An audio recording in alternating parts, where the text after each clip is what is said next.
In the northwest corner of Jakarta, where glass towers rise and motorbikes buzz through concrete arteries, lies a city within a city where time stands still. This is Kota Tua, the Old Town, a living memory of Jakarta's colonial past, where cobblestone streets whisper tales of empire, trade, and transformation.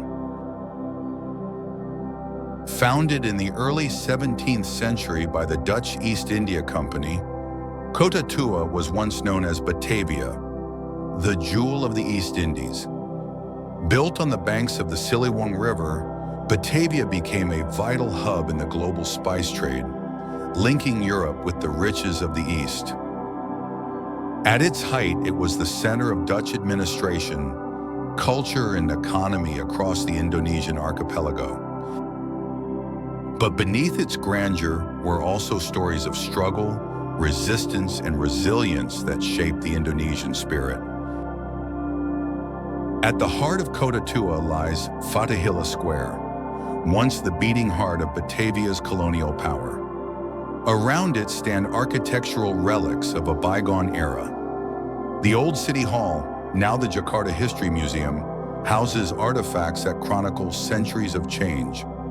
Jakarta History Museum, known in Indonesian as Museum Sejarah Jakarta and often referred to as Fathahillah Museum or Batavia Museum, stands as a proud sentinel of the city's past.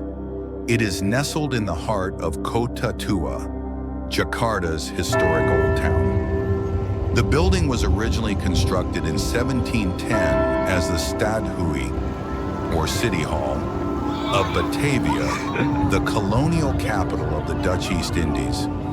Its architecture is said to have been inspired by Dam Palace in Amsterdam.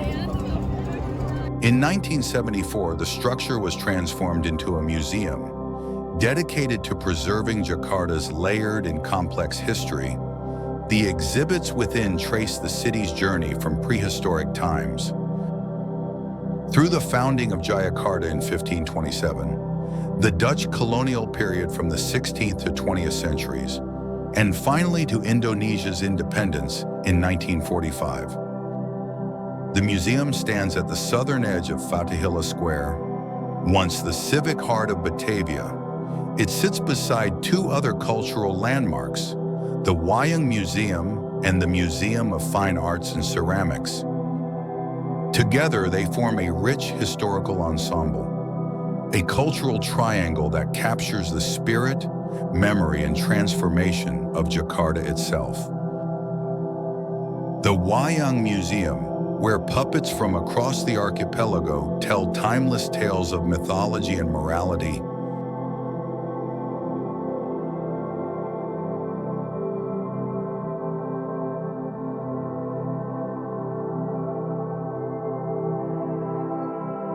and the Gereja Sion Church, Jakarta's oldest church, still echoing with hymns from the 1600s. Their facades, weathered by time and tropics, remain a quiet witness to colonial ambition and native endurance. Today, Kota Tua is more than a historic quarter. It's a canvas of creativity and a symbol of revival. Locals and tourists gather to cycle through the old streets, sip coffee at Cafe Batavia, or sketch the skyline in sepia tones. Artists, musicians, and historians breathe new life into its weathered walls. From live performances to cultural exhibitions, this district is once again alive, not as Batavia, but as Jakarta's cultural soul. As Jakarta evolves into a modern metropolis, Kota Tua reminds us that the past is never far away. In its alleys and arches lie the roots of a nation's identity, layered, complex, and enduring. To understand Jakarta is to walk through Kota Tua, and to walk here is to travel not just across space, but through centuries of history. But Kota Tua is only the beginning. As we journey deeper into Jakarta, more stories await of tradition, resilience, and a city ever in motion.